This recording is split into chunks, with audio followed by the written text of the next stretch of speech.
Vamos falar um pouquinho sobre... Nós somos fabricantes de aditivos, pacotes, eu vou falar um pouquinho à frente. E a gente vai conversar um pouquinho hoje sobre... Estou dando a microfonia. Sobre a mudança na matriz de básicos. Básico é um assunto que todos os anos a gente tem palestras aqui, são bem interessantes. Nós, para o ano que vem, provavelmente estaremos aqui falando sobre um óleo básico novo que nós estamos lançando no mercado, mas ainda não foi possível nesse ano estar falando sobre esse óleo básico, uma novidade bastante interessante para o mercado. Vou começar a palestra falando sobre a Lanxess, conforme o Joel já iniciou falando sobre isso. A Chemtura foi adquirida pela Lanxess agora em setembro do ano passado, isso foi concluído em abril, e a partir de 1º de julho somos todos Lanxess, não existe mais o nome comercial, Chemtura. Na minha opinião, minha particular opinião, foi uma aquisição bastante interessante, porque uma empresa forte na Europa, principalmente Ásia, adquiriu uma empresa forte nas Américas, principalmente Estados Unidos. Então, a sinergia foi muito interessante. Os números, todo mundo apresenta assim. Então, a Lanxess é um spin-off da Bayer, que aconteceu em 2004, que tem um portfólio de vários produtos, plásticos, adesivos, um portfólio bastante grande, eu não vou ater aqui a nossa linha Lanxess. 75 sites no mundo, quase 20 mil colaboradores, e uma venda do ano passado, 9,2 bi, somados Chemtura e Lanxess. Né? A estratégia é crescer em mercados médios, principalmente. Tá. Nossa unidade de negócios se chama Lubricantes Additive Business, chama de LAB. É a unidade que nós estamos. Essa unidade aqui no recinto, a área comercial é feita por aquele casal lindo que está ali, ó, o Rodrigo, levanta a mão, Rodrigo, e a Daniela. Então, a gente vai estar aqui nos próximos dias, podemos conversar com vocês em mais detalhes. Né? Mas a nossa área, o nosso departamento, trabalha principalmente... Opa, perdão. Vocês não podem saber disso aqui antes da hora. Aqui. Bem, base stocks, óleos básicos, aditivos, pacotes de aditivos, que é uma novidade para nós, que viemos da Chemtura, e lubrificantes acabados, principalmente para rebrand. Tá? Temos mais de 800 clientes globais. Geralmente são os mesmos em vários continentes. Tá, aqui são os sites onde nós temos. Aqui você pode acompanhar. Aqui perdeu um pouco da clareza, né, no slide, por essa alteração no formato. Mas, basicamente, as plantas de Europa eram da Lanxess, exceto Trafford Park, na Inglaterra, que era Chemtura. E nos Estados Unidos, a maioria delas era Chemtura. Temos uma fábrica em Rio Claro, aqui no estado de São Paulo. E também na Ásia, os dois tinham fábricas que também se complementam. Tá? Bastante interessante, apenas citando o mercado de marketing de China. A China tem um mercado muito parecido com o nosso em termos de intenção de cliente, em termos de o que o mercado deseja. Então, muita solução feita na China está vindo para cá e vice-versa. Tá? São mercados bastante amigos em termos de necessidade, trocam muitas informações. Ok, vamos falar então vamos para a área técnica, especificamente. Nós vamos hoje falar sobre a mudança, né, dessa matriz de óleos básicos. Então, primeiro vamos falar um pouquinho sobre essa previsão de demanda, disponibilidade de grupo 1, principalmente essa alteração, e depois 3 exemplos de como os fabricantes de pacotes têm que se adaptar ou têm se adaptado para poder atender essa alteração nessa matriz de fornecimento de óleos básicos. E uma conclusão, bem simples. Na apresentação original estava entrando gráfico por gráfico, aqui entraram todos os gráficos. Tá? Também não contava com isso, me perdoem. Mas vamos lá. Estou tentando usar aqui o pointer. Aqui, consegui. Tá. Nesse primeiro gráfico, você pode observar que de 2006 até 2025, nós temos aqui uma capacidade de produção que ela cresce pouco, de 2006 até uma previsão de 2025. Esse é o número de 2015. Tá? Aqui está qual foi a origem desse dado. Apenas voltando um pouquinho, eu vou voltar um pouquinho 2 slides, eu esqueci de citar isso para vocês, me perdoem, mas essa palestra, ela é uma reapresentação de uma palestra feita em abril de 2016, num congresso na Alemanha de produtores de óleo mineral, tá? De básicos minerais. Então, nós resolvemos pegar a mesma palestra exatamente e trazer para cá, apenas traduzindo. Essa foi a ideia. Existe uma luta bastante grande, nós aqui da América do Sul, que trabalhamos com aditivos, com essa área técnica, de tentar trazer para cá, para a América do Sul, exatamente a solução que se tem lá, principalmente na Europa e Estados Unidos. Vocês, meus colegas, devem viver essa situação. Então, continuando aqui, me perdoem. Então, a produção, ela subiria de 35 para 43 milhões de toneladas. Tá? E a capacidade sempre acima. Então, não teríamos problemas de capacidade de produção de óleos básicos no mundo. A demanda, então, aqui já é um outro número, de 2016, 2007, 36 milhões de toneladas para 41 em 2020, ok? Só que o que é interessante é que o percentual entre grupo 1, grupo 2 e 2+, grupo 3 e naftênicos, ele sofre uma alteração bastante importante aqui, onde ele sai de 66% em 2006 e a previsão de 43% em 2020.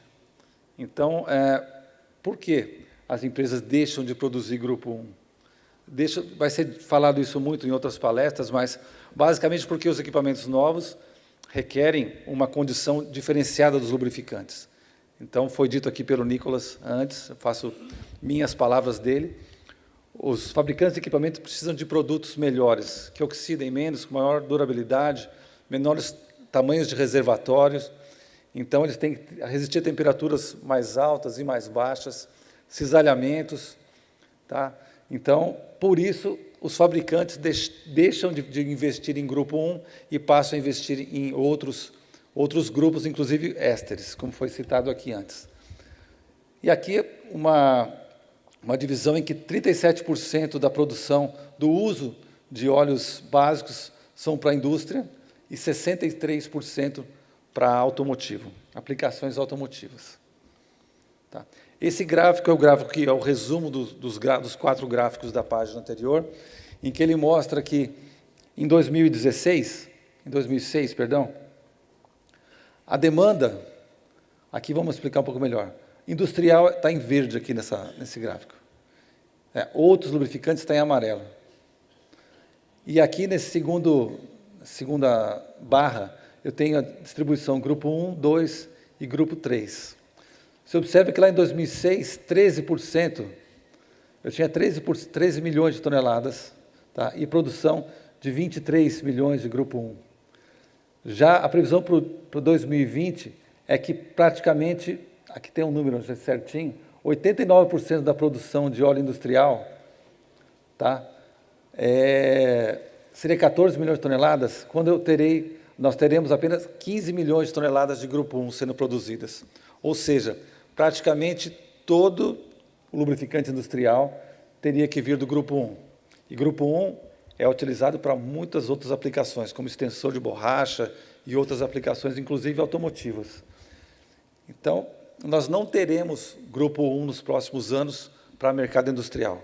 Ele vai ter que ser aplicado pontualmente onde realmente for necessário.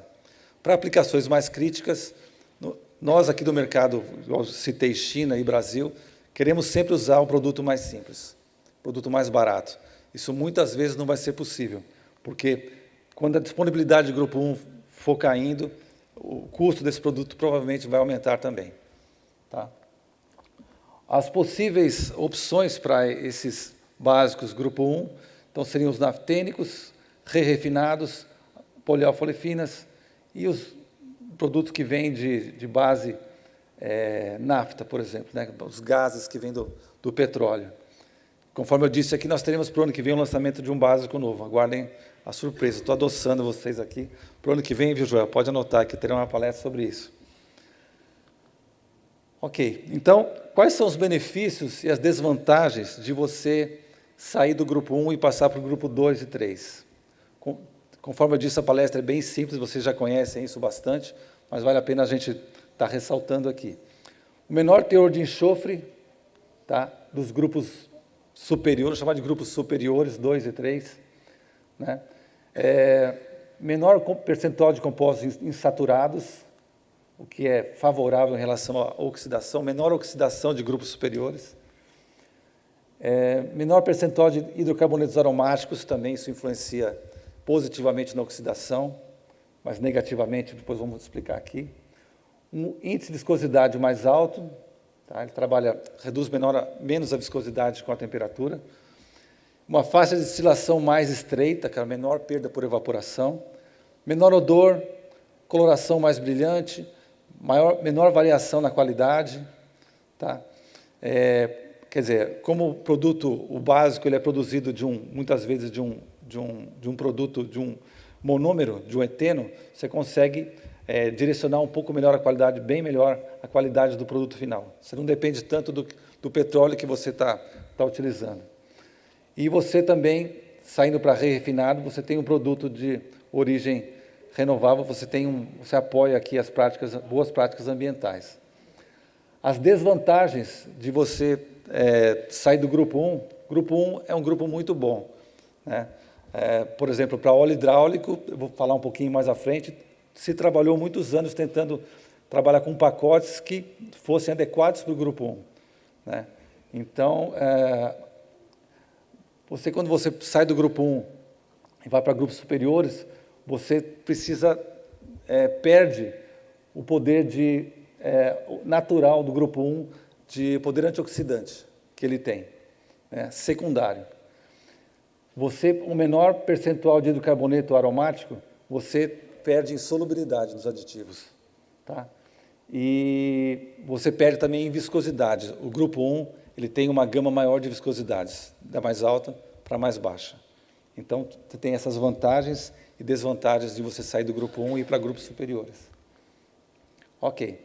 Então, os fabricantes de aditivos e de pacotes, principalmente, são obrigados a realizar algumas adaptações nos seus produtos. E essas adaptações são utilizar pacotes que tenham maior capacidade oxidativa. Naturalmente, eles têm uma maior capacidade de resistência à oxidação, né? O detalhe, você precisa de pacotes com maior solubilidade, né? Para acompanhar também a situação, a maior qualidade dos grupos 2 e 3, os aditivos têm que ser mais claros, sem odor, tá?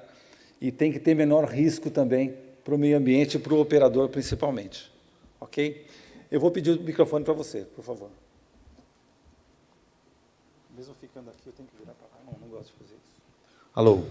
Ok. Eu fico muito preso aqui, eu não gosto disso. E superar as desvantagens. Tá?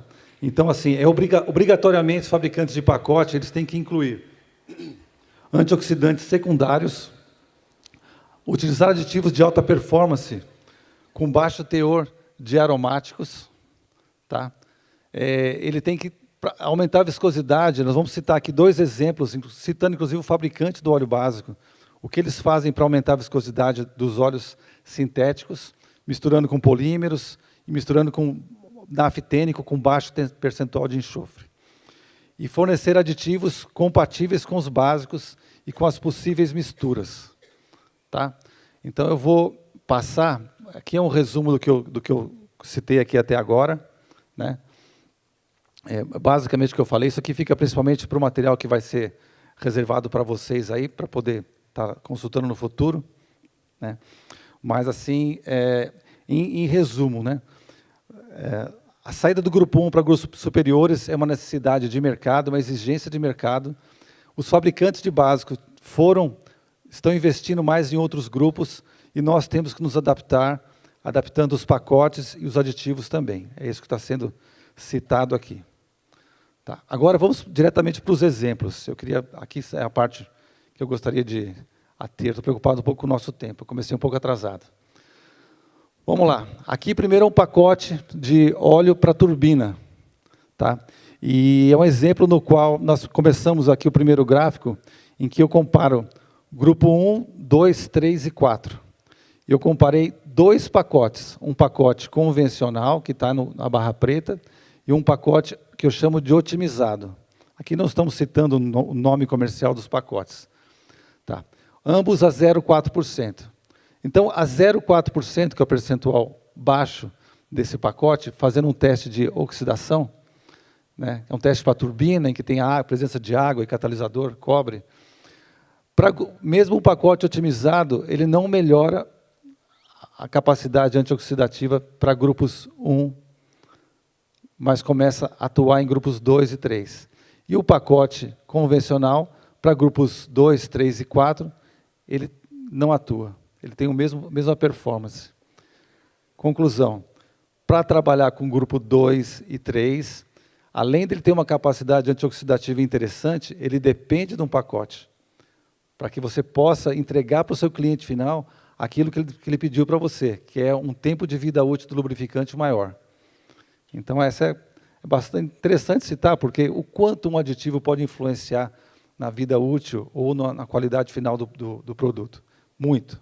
Aqui, por exemplo, sairia de 600 horas, tá, em média, para 1.100 horas, o dobro.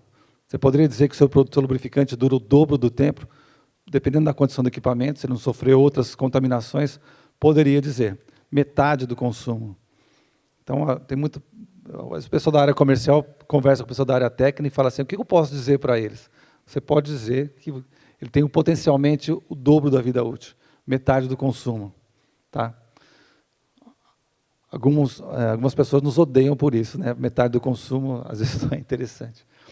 Bem, o segundo gráfico. Outro tipo de análise, de teste de oxidação, é o TOST. Tá? Então, aqui ele comparou o grupo também 1, 2 e 3, em cor preta, aqui, 0,4% de um pacote convencional no grupo 1 e 0,6% de um pacote convencional, sempre no óleo de turbina. Você vê que o aumento da concentração, da taxa de tratamento do pacote não alterou praticamente em nada esse tempo, a capacidade antioxidativa. Já no grupo 2, usando 0,4% de um pacote otimizado, ele saiu de 500 para 1.000.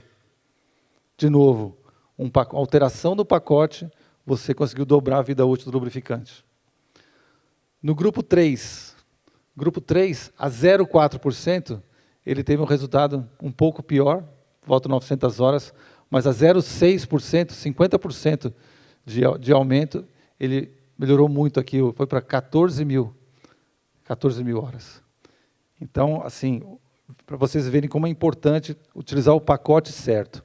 E muitas vezes se considera que o pacote otimizado, ele funciona melhor para todos os básicos. Não, cada produto é feito para um básico diferente. Essa ciência de pacotes veio da Lanxess, é um pessoal da Alemanha, e quando se fala de um pacote específico, existem páginas e páginas de estudos sobre tipos de básicos, comportamento nesses tipos de básicos, o comportamento da mistura dos básicos em diferentes proporções, qual é a alteração das características finais do produto. Isso está à disposição de vocês, isso a gente pode conversar nos 2 dias que a gente vai estar aqui fora. Ok? E aqui, uma mudança. Aqui, vamos dizer que você tenha um cliente final, um formulador, que ele queira produzir um óleo para turbina com viscosidade 46, em que ele tenha o target dele 750 minutos num teste de RPVOT. Tá? Então, começando com um pacote convencional, trabalhando com o grupo 1, tá? Ele não consegue chegar em 750 horas num pacote convencional. Tá? Quando você começa a colocar grupo 3 na mistura, tá? Aqui é proporcional, tá? Vamos dizer que seja 25%, 75%. Ele começa a ter um resultado melhor em termos de oxidação, usando um pacote otimizado. Tá? Então, cresceu a proporção, né? Cresceu a proporção de grupo 3, aqui, mesmo com 0,6% do pacote, começou a chegar em 750. Tá? Aumentou a proporção um pouquinho mais, passou de 0,6 para 0,8, extrapolou, chegou aqui a quase 900. E a 0,5% do pacote, uma quantidade menor, mas incluindo 0,2% de um antioxidante amínico, ele já chega lá a 1.400, isso mesmo? 1.400 horas. Então, você comparando 400 para 1.400 horas, você tem um resultado bastante bom. Ainda com detalhe, esse pacote ele consegue também melhorar a demulsificação, né? Aqui você vê que você pode estar usando aqui um básico mineral com SN600, que tem viscosidade de 130 centistocos a 40 graus, se eu não me engano. Tá? Então, de novo, olha o quanto o pacote pode, no mesmo óleo básico ou na mesma mistura, influenciar o resultado final. Então, assim, é bastante interessante na formulação você poder contar com esses dados que nós já temos para poder fornecer para vocês. Ok? Resumo. Grupo 1 mais pacotes convencionais tem uma performance limitada.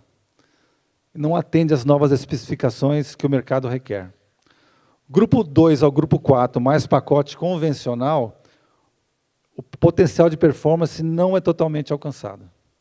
Já o grupo 2 ao grupo 4 mais pacote otimizado te permite trabalhar na formulação, inclusive trabalhando a questão do custo. Qual quantidade eu vou usar de pacote? Qual quantidade eu vou usar de grupo superior? Muitas vezes vale a pena usar 0,1% a mais de pacote do que aumentar 10% o grupo 3. Isso é uma conta que tem que ser feita de acordo com o produto que vocês desejam entregar, no custo que vocês desejam alcançar também. Tá claro, gente? Ok? Vamos para o segundo exemplo. Óleos hidráulicos.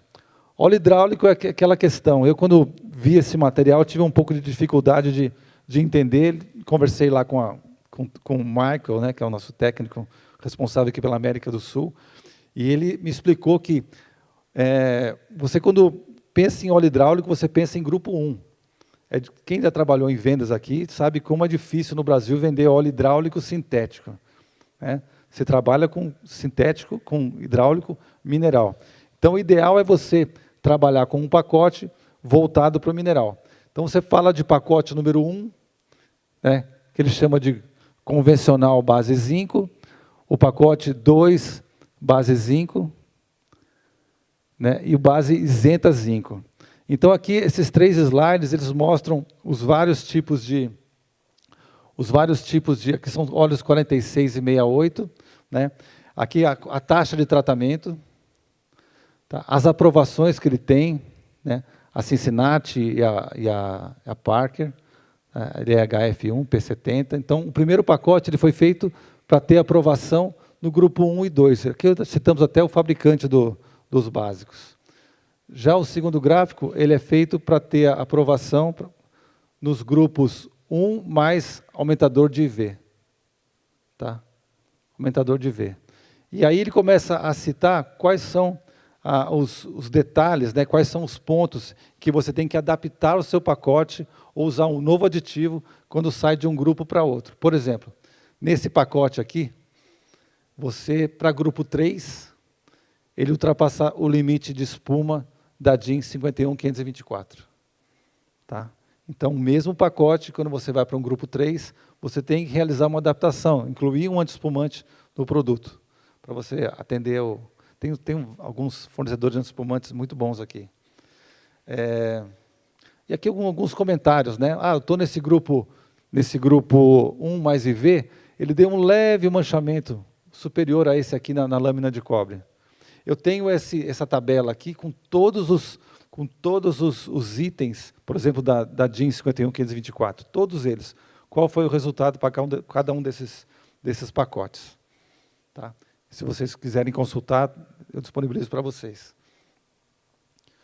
Aqui, para esse segundo pacote, que conforme eu disse, ele foi dimensionado para conseguir as aprovações para grupo 1 e 2, tá, com aumentador de IV. Tá? Ele também, mesmo assim, deu um leve manchamento, tem um cuidado que tem que ser tomado. Quando eu vi esses dados, eu disse o seguinte: na repetição do teste não deu esse resultado, mas a gente reportou assim mesmo, né? E não deu nenhum tipo esse pacote para os outros tipos de grupo, nada que saiu fora das aprovações. O terceiro pacote é um pacote isento de zinco, base isenta de zinco. Para essa base isenta de zinco, ele voltou a ter aprovação no grupo 1 e no grupo 2, tá? Só que aí, esse pacote zinco é bastante importante em termos de oxidação. Nós fomos obrigados a incluir um antioxidante amínico, e esse antioxidante amínico, quando ele atua, ele forma compostos que podem ser insolúveis. Então, ele apareceu aqui no grupo 1 mais aumentador de IV, e nesse grupo 3, superou a quantidade de particulado. Então, ele superou e você teve a necessidade de incluir um produto para reduzir esse impacto. Também na espuma, tá? E também na filtração úmida. Então, um pacote isento de zinco, ele requer algumas adaptações. É claro que o nosso pacote hoje, quando a gente entrega a solução completa. Eu estou citando aqui para estressar, para que fique bem claro que o uso de um pacote, de acordo com a mudança de um básico para o outro, quais são as alterações que têm que ser feitas nesse pacote para que você atenda. Tá? Essa que é a intenção da apresentação. Então, um resumo. Os pacotes para lubrificantes hidráulicos, inicialmente foram feitos todos para grupo 1. Né? E eles são suficientes para alcançar os requisitos da DIN 51524 de 1 a 3. Tá? Mas quando usa um básico mais moderno, refinado, você precisa alterar algumas coisas. Isso eu citei, né? Então, a tendência de formação de espuma, né, para o grupo 3, e para atender a especificação da OIM, em termos de presença de lodo, a menor solubilidade representa um desafio. Eu não vou entrar muito mais em detalhe, porque o próximo exemplo fala exatamente sobre solubilidade. E nós usamos um exemplo para óleo de corte integral. Tá? Não é o óleo metalwork insolúvel, não. Vocês estão conseguindo enxergar aqui o que está escrito ou não? Está dando para ver aí, mais ou menos? Tá, então eu vou ler para vocês, porque estão dizendo aqui que não está dando para... Esse foi um teste feito de solubilidade de aditivos EP, tá? Aditivos convencionais e modernos em várias bases. Então, por exemplo, base naftênica, base grupo 1, aqui está a viscosidade, né? Naftênica 22 centistokes, grupo 1, 18, grupo 2, 20 centistokes. Aqui é uma base refinada. Aqui é uma mistura 50% refinado, 50% naftênico. Grupo 3, PAO e GTL, que é um sintético também. Então, inicialmente, para um pacote EP, que nós chamamos aqui de convencional, com 15% de enxofre, numa taxa de tratamento de 10% de aditivo, pô, 10% é muito, foi feita 10% mesmo para que ficasse bem claro o resultado. Qual foi o resultado? A partir aqui, ó, naftênica, grupo 1 e grupo 2, límpido e solúvel, mas com refinado. Grupo 3, PAO e GTL, turvo e com depósitos. Né? Quem já trabalhou aqui com formulação é a coisa mais chata que existe, mais estressante, quando você faz a mistura, sempre é o último componente, é ou não é? Alguém concorda comigo? Sempre é quando você vê que deu tudo certo, está limpo, está perfeito, quero mandar para o laboratório, quero ligar para o gerente de vendas, o cara de marketing, já conseguiu o produto. Quando você coloca o último aditivo, acontece isso aqui. Ó. Já aconteceu muito isso comigo. Tá. Então, existe um aditivo também, tá, com 15% de enxofre, ele sofre uma pequena alteração em que você consegue tornar o produto límpido e solúvel em todos eles. Tá. Então, problema de solubilidade, já existe solução para isso, a solução está nos aditivos. É muito mais fácil trocar o aditivo, o pacote, do que mexer no básico. Né? Então, esse aditivo otimizado à temperatura ambiente é totalmente solúvel, mesmo em básicos mais modernos e mais refinados. Ok? O que acontece com a performance do produto quando eu uso esse aditivo ou esse pacote novo? Tá? O que acontece com a performance dele? Então, aqui é a mesma situação. Tá? Então, eu estou comparando a performance EP e antidesgastes em diferentes básicos. 5% em grupo 1, 10% em grupo 1, tá?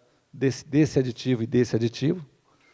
7% em grupo 2, 7% do aditivo, né, em grupo 2, e 7% na mistura 50% refinado 50 naftênico. Qual foi o resultado? Eu quero comparar esse dado com esse aqui. Aqui tinha turbidez, aqui não. Grupo 1, pequena queda aqui na carga de solda, no weld point. Pequena queda também, nem tão pequena assim, em desgaste. Tá? Segundo ponto, para grupo 10% em grupo 1, vou dobrar a quantidade do aditivo. 4.400 para 4.000. Também teve uma queda. 0,65, 0,73. Também teve uma queda. Em grupo 2, 3.600, 3.600. Em grupo 2 não teve alteração aqui, mas teve aqui, no desgaste. E na mistura refinado e naftênico, houve até uma melhoria aqui no resultado em weld point. E aqui 0,61 para 0,65, um pequeno aumento. Conclusão, quando se usa um aditivo em que vai melhorar a solubilidade do seu produto final, você algumas vezes vai ter que adequar, talvez, a quantidade do seu aditivo. Viu aqui de 3.400 para 4.400? Para chegar, talvez, nos 3.400. Talvez tivesse que usar 6% para atingir aqui os 3.400. Está claro? Ou usar um outro tipo de aditivo. Ou usar um booster, usar um outro aditivo que venha para complementar essa situação aqui. Tá? Eu nunca me senti tão nerd na vida, mostrando gráfico, assim, então. Na sala do lado, eles estão falando de projeções para os outros anos. Então. Vamos lá. Continuando. Aqui, a solubilidade, aqui falando de antioxidantes. Antioxidante também pode causar esse problema, aqui causar turbidez no produto final. Então, usando aqui um pacote de antioxidante, que eu chamo de convencional e otimizado. Usando de novo, naftênico, grupo 1, grupo 2, refinado, mistura re mais naftênico, grupo 3, PAO e GTL sintético. Resultado, passamos a ter turbidez a partir do grupo 2 já. Turvo. Turvou todos esses camaradas aqui. E esse pacote otimizado, ele deu límpido e solúvel em todas as versões, sendo que a alteração do pacote antioxidante, para evitar a turbidez, ele deu um resultado, aqui o RPVOT de 110 minutos, usando a 0,2%, num óleo grupo 1, 4600 tocos, para 107,5, basicamente o mesmo resultado. E a 0,5% de grupo 1, tá, de 0,2 para 0,5, de 572 para 562. Então, vale muito mais a pena usar esse aditivo por trazer essa alteração, mas não é necessário nenhuma alteração em percentual ou outras adequações. Ok? Como é que eu estou de tempo, Joel? Acabou? Acabou. Bem, então vou só apresentar, depois vocês veem, mas a mesma situação em que você tem um produto em que a solubilidade, tá, de um produto em que você tem de novo, uma olefina sulfurizada, 40% de enxofre, inibida convencional. Ele deu o problema de turbidez. Tá? Você colocou 10%, né, de um alquileno naftaleno, solubilizante, né, e você passou a ter manchamento na lâmina de cobre, que saiu de 1B para 4A. Mas você tem um outro pacote em que você, mesmo usando esse camarada, você resolve esse problema. Tá? Poucos segundos aqui. Ok? Bem, conclusões. Aqui era um resumo do que eu acabei de falar, que você pode alterar aditivo e pacote para resolver problemas de formulação. Né? Um pouco óbvio. Tá? E aqui a conclusão da apresentação, em que a maior disponibilidade de sintético mais refinado oferece benefícios e vantagens, mas a gente tem que saber muito bem como vai utilizar isso. Não pode usar um pacote convencional, tem que usar um pacote específico para eles. Tá? E alguns problemas que venham a aparecer, nós temos aqui vários fornecedores capazes de resolver esse problema. Desculpe por ter... Não quero... Bem, essa apresentação, na verdade, não é a versão final, acabei gravando uma outra. Tinha uma última página dizendo obrigado para vocês pela apresentação. A gente vai estar ali esperando por vocês ali fora para poder conversar hoje e amanhã. Obrigado, desculpa por ter ultrapassado o tempo.